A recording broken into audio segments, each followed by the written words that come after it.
Mesdames, Mesdemoiselles, Messieurs, chers collègues, chers amis, je voudrais d'abord vous dire l'immense plaisir que j'ai à répondre à l'aimable invitation de mon ami Denis Lonca à participer à cette conférence inaugurale de ce magnifique congrès la SOFCEP à Bordeaux en ce joli mois de septembre 2007.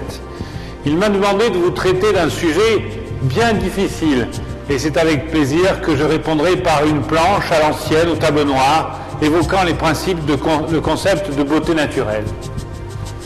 Quelques définitions. Définir la beauté est chose difficile. Le beau, ce n'est pas le caractéristique de l'objet que vous regardez. Le beau, c'est le sentiment que vous avez en vous à voir l'objet. En fait, si ce sentiment est une satisfaction, un plaisir, un contentement, une sorte de joie intérieure, c'est que vous considérez que l'objet regardé est beau. Le sentiment de beauté est profondément subjectif et lié d'un sentiment intérieur profond, naturel. Naturel, c'est la notion de nature qui s'oppose aux côtés de la beauté artificielle créée par un geste humain supplémentaire. La nature, c'est cette notion philosophique de naturalisme, de matérialisme. C'est-à-dire que la mère nature est souvent généreuse. D'ailleurs, dans la construction, dans la genèse de la beauté faciale, nous contenterons d'étudier la tête et le cou, qui sont l'élément le plus relationnel dans l'espace interhumain. Dans la genèse, ce qui est amusant, c'est de comprendre que l'architecte de la face, c'est le 5. Le 5, c'est le nerf trijumeau. C'est vraiment celui qui va construire, par exemple, comme on le voit ici sur le visage d'un fœtus, c'est vraiment lui qui va construire, en fait, le voici avec sa branche supérieure, le 5-1, qui va construire le massif facial, le 5-2, et en bas, au mandibulaire, le 5-3. Ce qui est très intéressant, c'est de montrer que c'est à partir du ganglion de Gasser, ces trois nerfs vont construire les trois étages de la face. D'abord le 5-1 chez le petit enfant qui sera d'abord un étage fronto-orbitaire, puis le 5-2 maxillaire chez l'enfant de 6, 7, 8, 9, 10 ans, et le 5-3 en fin de croissance faciale. On peut dire que le 5 est vraiment l'architecte de la beauté cervico-faciale. Et c'est autour de lui que les viscères vont compenser les différentes zones supplémentaires. Ce qui est très amusant dans l'histoire de l'art, c'est que la notion de beauté faciale est vraiment l'évolution de l'intelligence humaine. En fait, la notion de beauté n'a pas été innée. Il suffit d'aller visiter le musée du Quai Branly à Paris, cher à notre ancien président, pour s'apercevoir que les arts primitifs avaient une vision de la beauté un peu spéciale. Il faut dire que très probablement, on répond encore aujourd'hui dans nos sociétés occidentales à une sorte d'impérialisme de la beauté gréco-romaine, une sorte d'impérialisme antique. Nous étudierons en fait dans un plan simple trois types de beauté successives. La beauté statique, nous verrons, la beauté dynamique et la beauté émotionnelle. La beauté statique, c'est d'abord et avant tout, la beauté antique, la beauté classique, le classicisme gréco-romain. Cette notion de beauté statique est importante à connaître. Ce sont un livre de Polyclète sur les canons esthétiques. Polyclète a été repris par Praxitèle. C'est Polyclète le premier qui a dit que la tête faisait 1/7 du corps. Praxitèle a préféré lui 1/8. Ces données ont été reprises dans la Renaissance par Léonard de Vinci et surtout Dürer, qui ont réalisé des figures en réseau avec des petits cadres pour essayer de schématiser la morphologie faciale. En fait, si on voulait résumer cette notion de beauté statique, on pourrait dire de façon simple, de la manière suivante, que en fait la construction faciale pourrait se résumer de la manière suivante. La construction faciale pourrait se résumer de la manière suivante en disant, par exemple, que si on regarde sur un schéma simple de profil, vous connaissez tous, et c'est une très vieille histoire puisque c'est Néfertiti, la princesse égyptienne de la Haute-Égypte, eh bien on s'aperçoit bien évidemment que, en fait, entre le trichion, c'est-à-dire la racine des cheveux et le nez, puis la face, vous avez des tiers. En fait, chaque lèvre représentera d'ailleurs un tiers, avec bien sûr la lèvre inférieure et le menton. C'est cette notion que la beauté statique dépend en fait de trois critères. Ces trois critères sont, la pureté des contours, et quand on fait un dessin au tableau noir, on ne doit pas hésiter, y revenir, le trait doit être net et pur. Le deuxième critère est très important, c'est la symétrie des moitiés. Bien évidemment, vous avez un gène de la symétrie qui fait que vous serez équilibré à droite et à gauche. Et le troisième critère, peut-être le plus important, et celui qui a été le plus travaillé par les anciens, c'est la symétrie, l'harmonie des proportions. C'est-à-dire que les choses doivent être proportionnées entre elles. Avec l'apparition chez un sculpteur antique très connu du nombre phi qui vient de Phidias. Le nombre phi, c'est un chiffre magique qui fait que si vous l'ajoutez à 1 et que vous le divisez par lui-même, vous obtenez le même chiffre. C'est 1,618. C'est le rapport, par exemple, entre une petite longueur et une grande longueur. Il faut que la grande longueur soit 1,618, un petit peu plus longue pour que les choses soient joliment équilibrées. Ce nombre d'or, c'est la magie même de la peinture classique. En fait, dans la beauté statique, ce qui est intéressant de constater, c'est l'évolution du profil. Par exemple, on pourrait considérer que le profil, ça donne en chirurgie esthétique les profiloplasties, peut être variable. Le profil est déterminé, comme je vous l'ai appris, vous le savez, par l'émergence des 5, le 5,1, puis le 5,2, puis le 5,3. Et c'est cette ligne de 5 qui va avancer. Ce qu'il y a d'intéressant dans cette ligne de 5, c'est qu'elle peut déterminer par rapport à l'épine de Spix en arrière, au canal patin postérieur, ce qu'on appellera une mésophase. Et nous verrons que dans le climateur, c'est la mésophase qui vieillit. La prophase, elle, ne vieillit très peu et est relationnelle. Et en arrière, ce sera la métaphase. Ce qui est intéressant de constater, c'est que le profil est en fait un profil très organisé, et quand vous prenez le point d'avion, vous croisez les lèvres, vous passez juste devant le menton. C'est ce qu'on appelle un profil orthogonal. Il existe incontestablement une sorte de magie de construction du visage qui réalise des données orthogonales. On peut considérer qu'il peut exister chez certains sujets des profils que l'on appellera 6 frontaux, où le menton sera très en arrière, où la ligne du profil vertical sera oblique en bas et en arrière. On pourra distinguer, et ceci est plus à la mode aujourd'hui chez nos mannequins de mode, des profils que l'on appellera transfrontaux. Les profils transfrontaux seront plus intéressants parce qu'ils seront en avant de la ligne frontale. Le profil transfrontal est aujourd'hui plus à la mode dans les mannequins de mode. Ce qui est intéressant, c'est d'étudier dans ces différents profils le front. Le front, lui, doit être large et haut. Mais un front trop haut peut apparaître comme un aspect chirurgical de lifting frontal répété par recul de la ligne des cheveux. C'est dire si la zone d'implantation des cheveux, le trichion, est importante à connaître. Et si l'implantation des cheveux est basse, on pourra éventuellement ouvrir le front. Un front grand et haut est toujours plus beau qu'un front petit. Le nez est important. Le nez est important parce qu'il vient dessiner ici ce que l'on appellera différentes parties, que seront par exemple l'angle nasofrontal très ouvert et l'angle nasolabial 110 à 110 degrés. Bien évidemment, on pourra ajouter sur ce nez des données importantes comme l'angle sous-apical, très important. Il faut savoir repérer sur un nez par exemple le point sous-apical et le point sus-apical. Il est évident qu'une petite encelure nasale est toujours bien perçue. Cette petite encelure nasale fait toujours un petit côté infantile au nez, donc va ramener vers la jeunesse. Les lèvres sont tout aussi importantes. Les lèvres sont importantes. Pourquoi elles sont importantes à connaître? Parce que en orthodontie, on étudie beaucoup, on se rend bien compte que la légère pro-alvéolie supérieure, la légère prééminence de la lèvre supérieure avec des rapports lèvres-dents que vous connaissez tous, qui sont des rapports bien connus, de couverture de la lèvre de 2-3 mm seulement, avec l'éventualité d'un sourire gingival. Vous connaissez tous Julia Roberts, avec son sourire gingival et ses dents parfaitement alignées. Eh bien, cette petite proalvéolie du haut est très bien perçue, de la même façon qu'un sillon labio-mentonnier et qu'un menton particulièrement arrondi, avec un angle cervico-facial, un angle cervico-mentonnier particulièrement déterminé. Donc vous avez des critères esthétiques dans les lignes d'un visage qui font que vous considérez que ce visage est équilibré, beau, harmonieux. La conclusion de toute cette notion de beauté statique, c'est que la beauté statique, c'est vraiment la beauté des canons antiques. C'est la beauté immobile. C'est Carole Bouquet, par exemple, dans Chanel numéro 5, qui est vraiment très très belle. C'est Nefertiti, avec son profil très connu. Mais c'est pas vraiment la vraie beauté. La vraie beauté, en fait, est la beauté dynamique.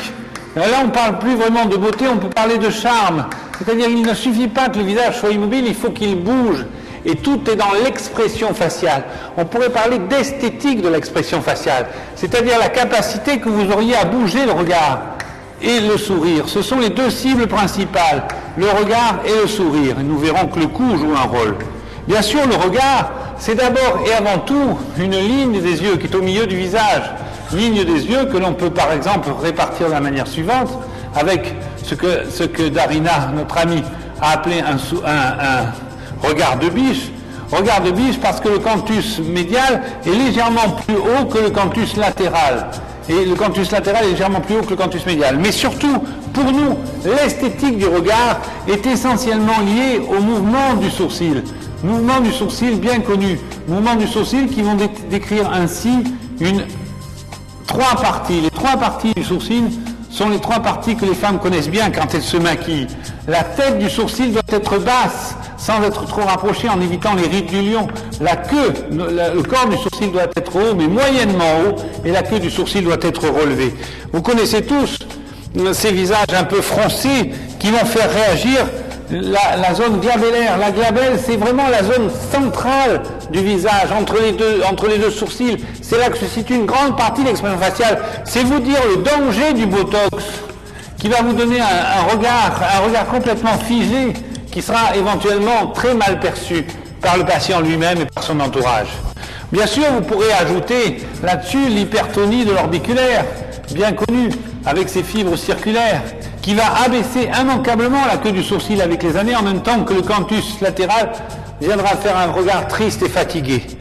Mais n'oublions pas que le regard que vous aurez pour les autres viendra se poser ainsi sur le sourire. Le sourire et surtout cette partie du sourire très caractéristique qui est la commissure latérale. La commissure latérale, pour vous dire à quel point il est important de raisonner sur ce qu'on appelle le modiolus. Le modiolus, c'est la commissure des lèvres.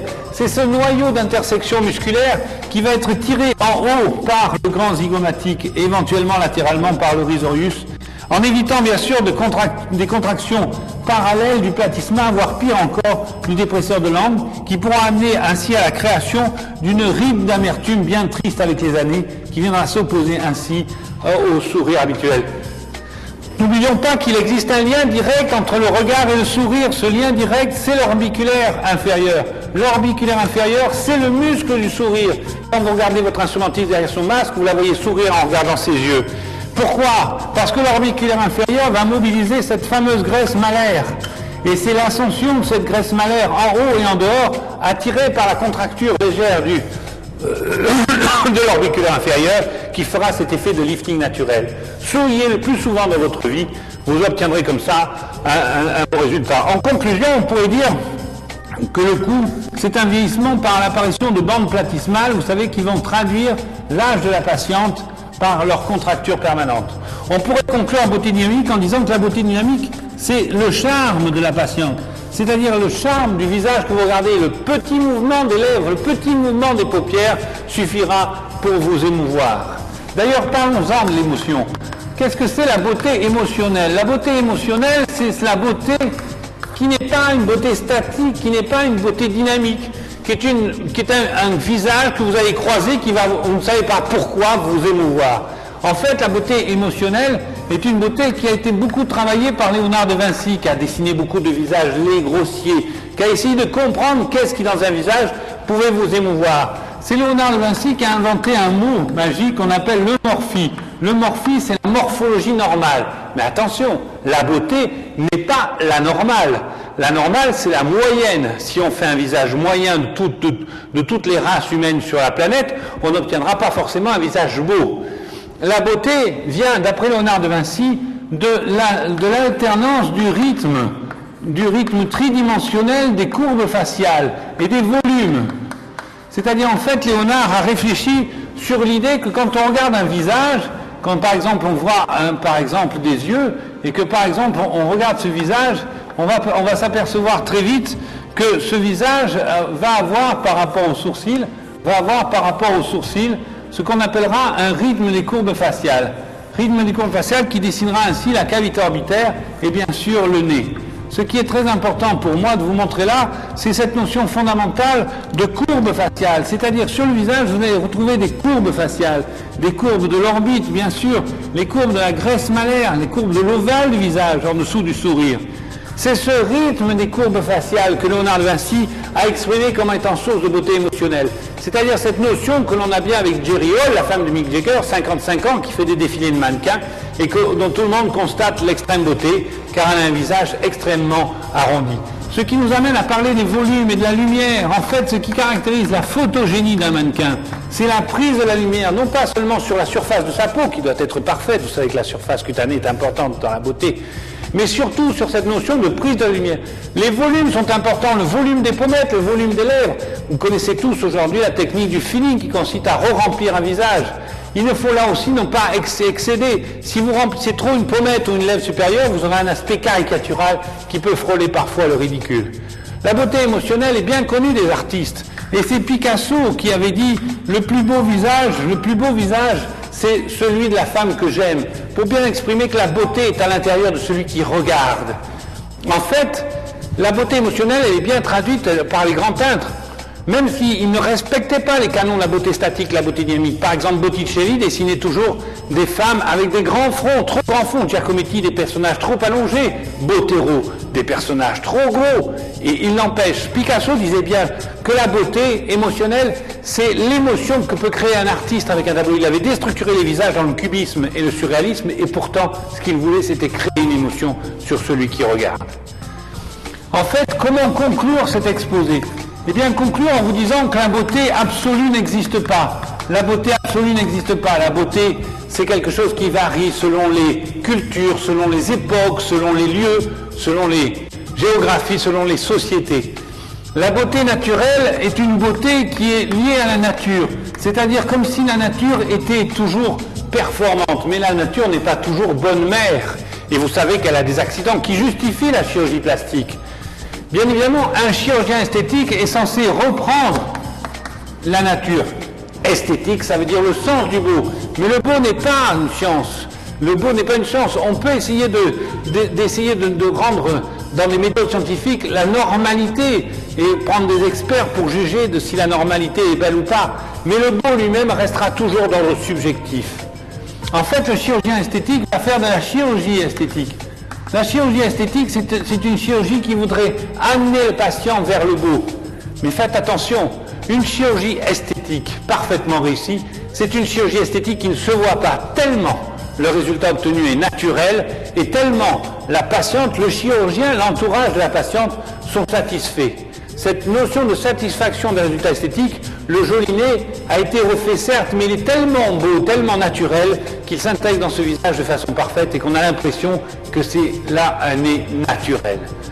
C'est ça le vrai message. En fait, en conclusion, on pourrait dire que la beauté naturelle, c'est la beauté que la nature a faite au départ, comme si on voulait respecter cette règle religieuse qui fait qu'on ne peut pas changer et on ne doit pas changer l'œuvre de Dieu.